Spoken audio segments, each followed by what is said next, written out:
কোটা বিরোধী ছাত্র আন্দোলন দমাতে ইন্টারনেট সেবা বন্ধ করে দেশের মানুষের সঙ্গে প্রতারণা করেছেন সাবেক তথ্য যোগাযোগ ও প্রযুক্তি প্রতিমন্ত্রী জুনায়েদ আহমেদ পলক। মহাখালী খাজা টাওয়ারে ডেটা সেন্টারে পুড়ে যাওয়া নিয়ে জাতিকে দিয়েছিলেন মিথ্যে তথ্য। সংশ্লিষ্টরা বলছেন দুর্যোগ ভবনে আগুন লাগলেও ডেটা সেন্টারের কোনো ক্ষতি হয়নি। ভয়ঙ্কর বিপদ চেপে আসছে বাংলাদেশের উপর। 15ই আগস্ট দলে দলে ঢাকায় আসতে হবে, 32 নম্বরে জড়ো হতে হবে, গণমিছিল করতে হবে। তার মানে একটি পাল্টা অভ্যুত্থানের একটি চেষ্টা। ভারতে লেজ গুটিয়ে পালিয়ে যাওয়া শেখ হাসিনা সাহস দেখাচ্ছেন, তিনি নাকি দেশে ফিরবেন শিগগিরই। তিনি কি ফিরবেন? বাংলাদেশে মার্কিন যুক্তরাষ্ট্র তাদের সেনাবাহিনীর একটা অংশ ডিপ্লয়েড করবে, মানে এখানে ডক্টর ইউনূসের নিরাপত্তা অথবা বিভিন্ন কারণে তারা পাঠাবে। বাংলাদেশে কি এমন সিচুয়েশন আসছে যে মার্কিন বাহিনীরা বাংলাদেশে ডক্টর ইউনূসকে নিরাপত্তা দেওয়ার জন্য আসবে? যে অন্তর্বর্তী সরকার তৈরি হয়েছে তা সম্পূর্ণ অগণতান্ত্রিক, অসাংবিধানিক। ইতিমধ্যে এই সরকার ভুল করতে শুরু করেছে। তারা জানিয়েছে নির্বাচন তাদের অগ্রাধিকার নয়, অগ্রাধিকার হলো আগের সরকারের ভুলের বিচার। কিন্তু তাদের এই দেশ সংস্কারের অধিকার তো কেউ দেয়নি। 15ই আগস্টকে কেন্দ্র করে একটা বড় ধরনের ষড়যন্ত্রের ছক আছে। শেখ হাসিনা তার বিভিন্ন আলামত এখন স্পষ্ট, বিশেষ করে হিন্দু সম্প্রদায়কে ব্যবহার করে, অ্যাকচুয়ালি হিন্দু সম্প্রদায়ের মুখোশ ব্যবহার করে দেশকে অস্থিতিশীল করার চেষ্টা, একের পর এক চেষ্টা। বাংলাদেশের নোয়াখালীতে ভয়ঙ্কর কাণ্ড, হিন্দুরাই নিজেদের মন্দিরে আগুন লাগানোর ঘটনা।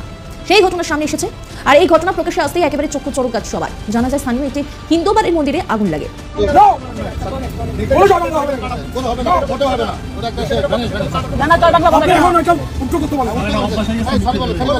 দেশের মানুষ যেন ইলিশ মাছটা। আসসালামু আলাইকুম দর্শক, ভিডিওর শুরুতে কয়েকটি ভিডিও ফুটেজের অংশ বিশেষ আপনারা দেখেছেন। ভিডিওগুলো দেখেই বুঝতে পেরেছেন আজকের এই ভিডিওটি কতটুকু গুরুত্বপূর্ণ হতে চলেছে। তাই সবাইকে বলবো না টেনে একটু ধৈর্য ধরে সবগুলো ভিডিও আপনারা দেখবেন। তো চলুন প্রিয় দর্শক, কথা বাড়াবো না, সরাসরি মূল নিউজে চলে যাব। যাবার আগে সবাইকে বলবো যারা এখন পর্যন্ত আমাদের এই চ্যানেলটি সাবস্ক্রাইব করেনি, প্রতিনিয়ত এই ধরনের সকল প্রকার নিত্য নতুন আপডেট নিউজগুলো পেতে আমাদের চ্যানেলটি সাবস্ক্রাইব করে আমাদের সাথে থাকবেন। চলুন একটা লাইক দিয়ে আমরা সবগুলো ভিডিও দেখে আসি।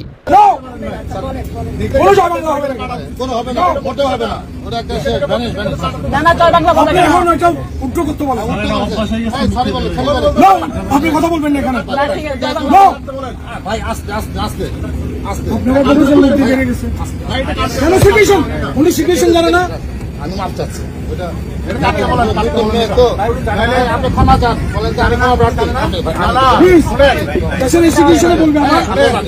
এটা উনি আবার বলবে, আবার উনি ওনাকে কাটতে বলেন, এখন এবার এটা প্লে কাটতে বলেন, কাটতে বলেন, এটা বলেন, এটা জয় বাংলা বলা যাবে না, কোটা বলা যাবে না, বলেন আমি দুঃখিত। ওনাকে বলতে পারেন জয় বাংলা বললে কেন? হ্যাঁ, দুঃখিত বলতে বলেন, দুঃখিত বলতে বলেন, সরি বলতে পারেন। ইয়েস, জয় বাংলাদেশ, জয় বাংলাদেশ, জয় বাংলাদেশ। সরি বলতেছে, সরি বলতেছে, ওই যে বলতেছে আমরা দুঃখিত বলছে, দুঃখিত বলছে, জয় বাংলাদেশ। এই দেশের তথাকথিত রাজনীতিবিদরা এই জনগণকে গত 53 বছর একটা ভুলভুলি দিয়ে রাখছিল।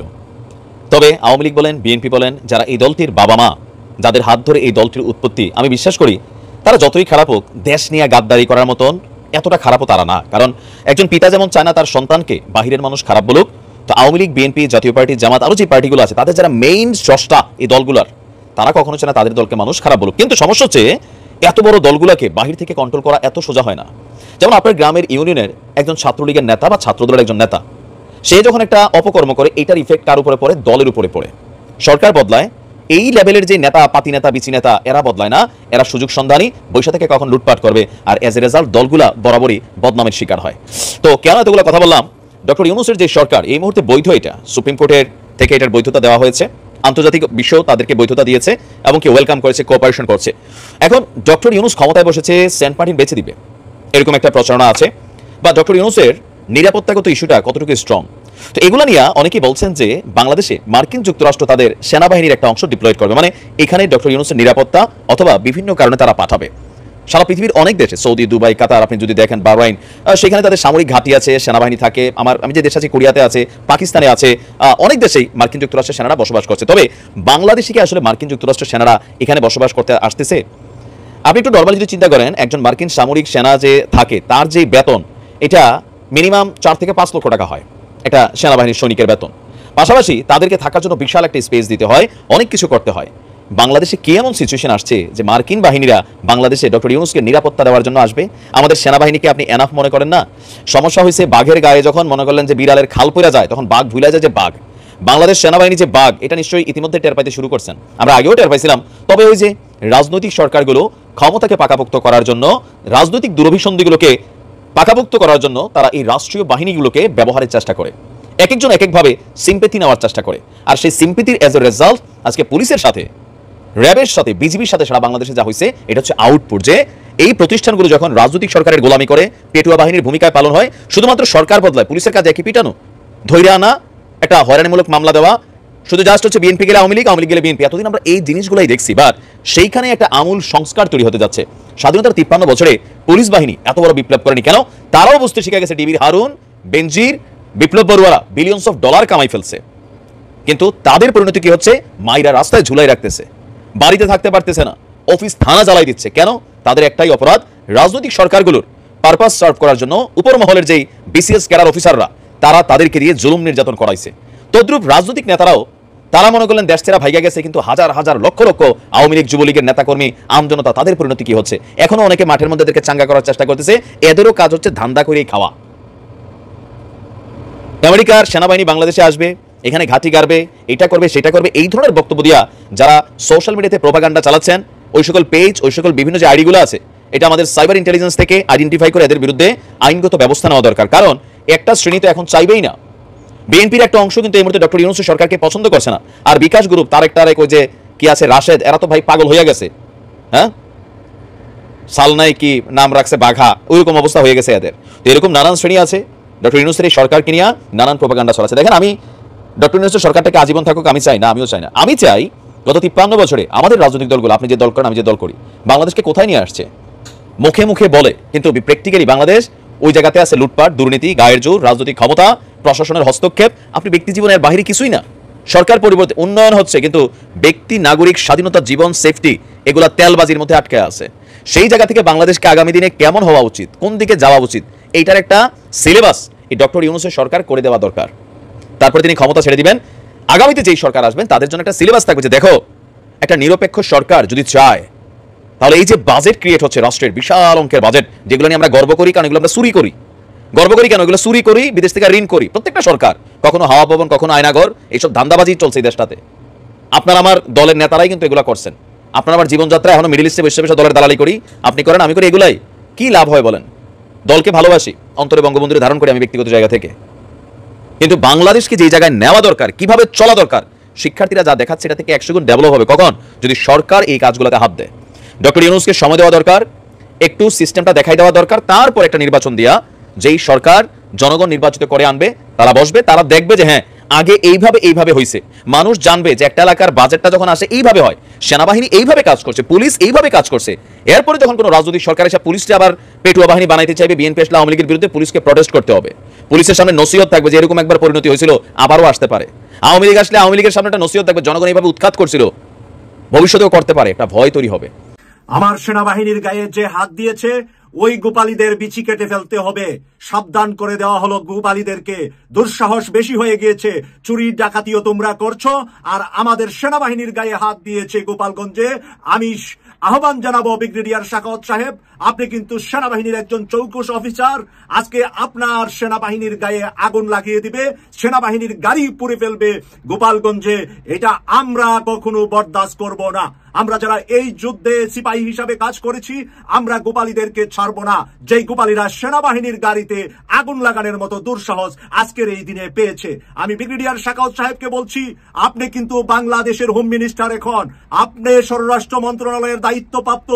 আপনি সেনাবাহিনীর ইজ্জতের জন্য ওই গোপালীদেরকে যদি 24 ঘন্টার ভিতরে আপনি অ্যারেস্ট করে সেনাবাহিনীর আইনে, সেনাবাহিনীর নিয়মে বিচারের মুখামুখি না করেন, তখন কিন্তু আপনাকে নিয়ে আমরা সমালোচনা করতে বাধ্য হব। আমরা চাই না আপনার মতো এই চেয়ারটাকে অমূল্যায়ন করতে, অসম্মান করতে। আমরা সেই গোপালীদের চেহারা দেখতে চাই।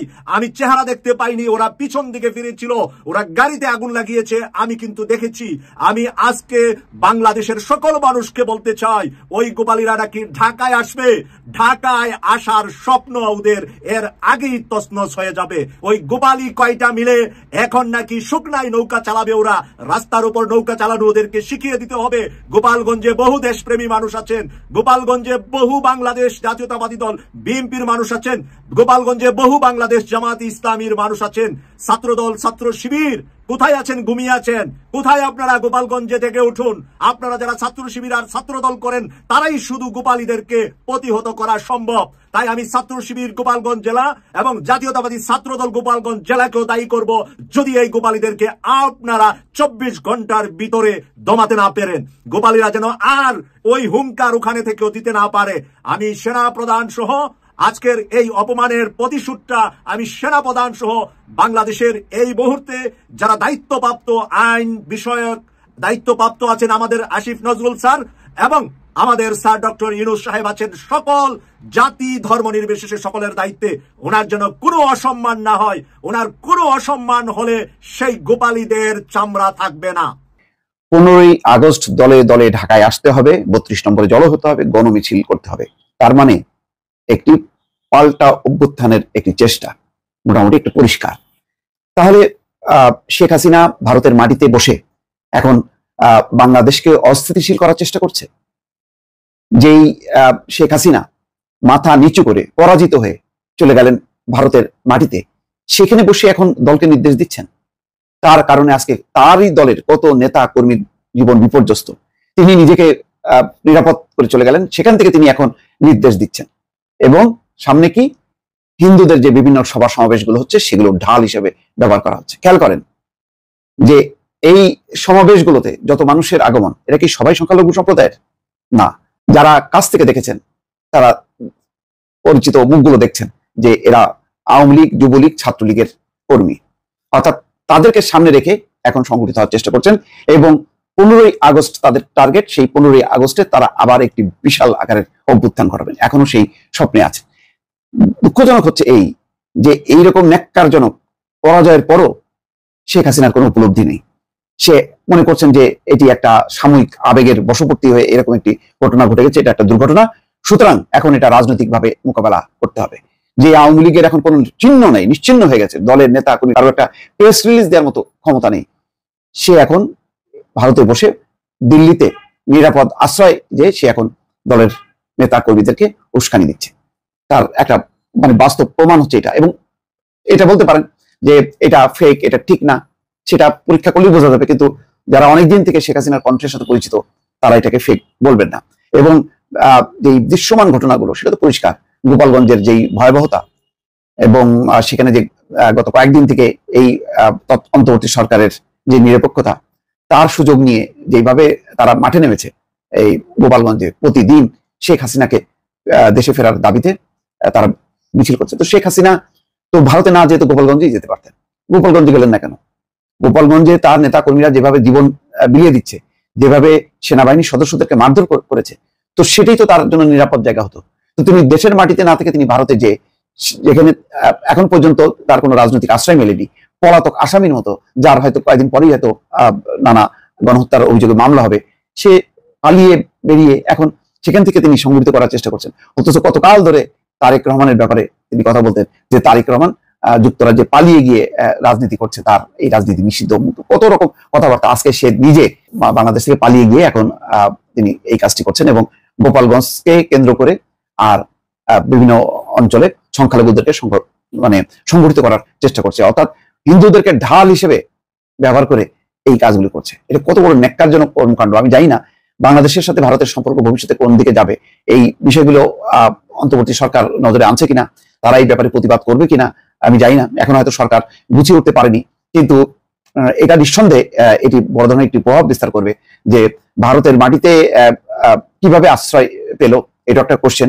ভারতের মাটিতে আশ্রয় দিয়ে শেখ হাসিনাকে আশ্রয় দিয়ে সম্পর্কের কতখানি উন্নয়ন ঘটবে বাংলাদেশের সাথে, এটা তো বড় একটা প্রশ্ন আছে। সবচেয়ে বড় কথা হলো এই ধরনের তৎপরতা কি চালাতে পারে? 15ই আগস্টে সবাইকে দলে দলে আসতে বলছে। 15ই আগস্ট সেটাও দেখেন, বঙ্গবন্ধুকে তার 15ই আগস্ট সেই তার নিহত হওয়ার দিনটাকে ঢাল হিসেবে ব্যবহার করতে চাচ্ছে। অর্থাৎ প্রথমে হিন্দু, এখন হচ্ছে 15ই আগস্ট বঙ্গবন্ধুর সেই নির্মম হত্যাকাণ্ড, সেটাকেও ঢাল, সেটাকেও পুঁজি করে শেখ হাসিনা তার রাজনীতিকে আবার পুনর্জীবিত করতে চাচ্ছে।